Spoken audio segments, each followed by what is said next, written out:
बीजेपीची जर तुलनात्मक बघितले उमेदवार तर हे काँग्रेस पक्षाचे जे काही नगराध्यक्षापासून ते आज हे 23 सगळ्या प्रत्येक प्रभागातले जर लोक जर बघितली तर सर्वसामान्य घटकातले सर्वसामान्य कुटुंबातले आज हे आम्ही काँग्रेस पक्षातनं उमेदवारी दिलेले सगळे आणि जी या समाजाच्या लोकांचं हित करण्यासाठी अशी कामं करणारी आज हे सगळे उमेदवार आहेत।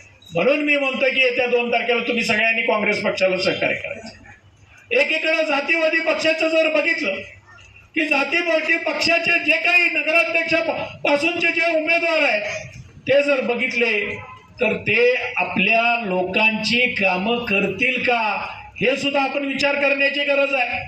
कारण आताच खासदार साहेबांनी सांगितलं की येता येता आम्हाला बोर्ड बघायला मिळाला का हप्ता लावलाय त्यांनी बोर्ड की मोफत उपचार केले जातील आता बोर्ड लावलाय का हो? या शहरात गेली जवळजवळ 30-35 वर्ष तुम्ही प्रॅक्टिस करताय का नाही करतेत का नाही?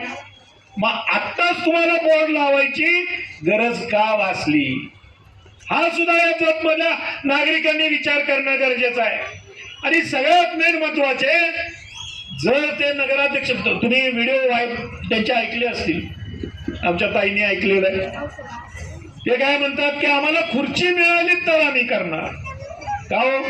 या जत शहरात गेली 30-35 वर्ष या जत शहरानं आज या आमच्या माता भगिनीने या सगळ्या शहराने तुम्हाला दिलेला आहे।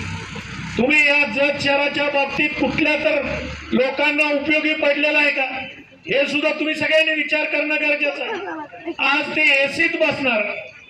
आता सगळ्यात मेन महत्वाचं आणखीन एक सांगतायत अजित पाटील साहेब ते दिल्लीच्या एका कुठल्या तर संस्थेचे जे काही एका पदाधिकारी आहेत तिथले त्या संस्थेच्या माध्यमातून आज या जत शहराच्या विकासासाठी निधी आणू शकत होते का नाही आणू शकत होते का आणला नाही होते तर त्यासाठी नगराध्यक्षच पद पाहिजे का हा जत मधल्या सर्वसामान्य जनतेने त्याला सवाल करणं गरजेचं आहे।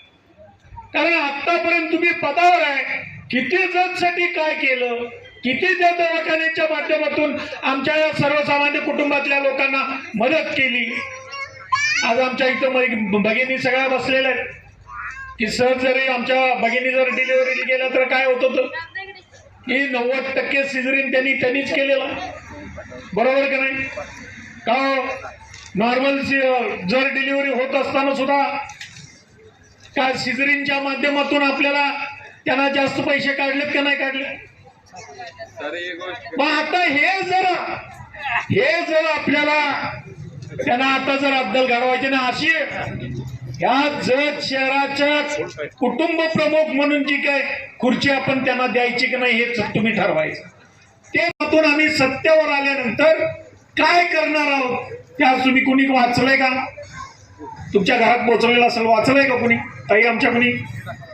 तर एक आहे की अशा पद्धतीचं विजन आम्ही तयार केलेलं आहे। या विजन मध्ये जत मध्ये आम्ही काय काय करणार आहोत येत्या 5 वर्षाच्या कालावधी त्यांना त्याच्यासाठी आम्हाला त्यांच्या केंद्राची निधीची गरज नाही ना राज्याच्या निधीची गरज नाही।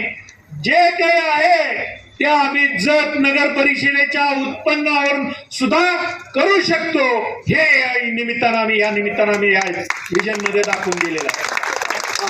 म्हणून येत्या 2 तारखेला तुम्ही सगळ्यांनी ते हाताच्या चिन्ह पुढचं आणि 6 नंबर वार्ड मध्ये कबशीचं चिन्ह दावून या सगळ्या उमेदवारांना काम करण्याची संधी द्यावी एवढंच या निमित्तानं आपल्याला विनंती करतो आणि थांबतो। जय हिंद जय महाराष्ट्र।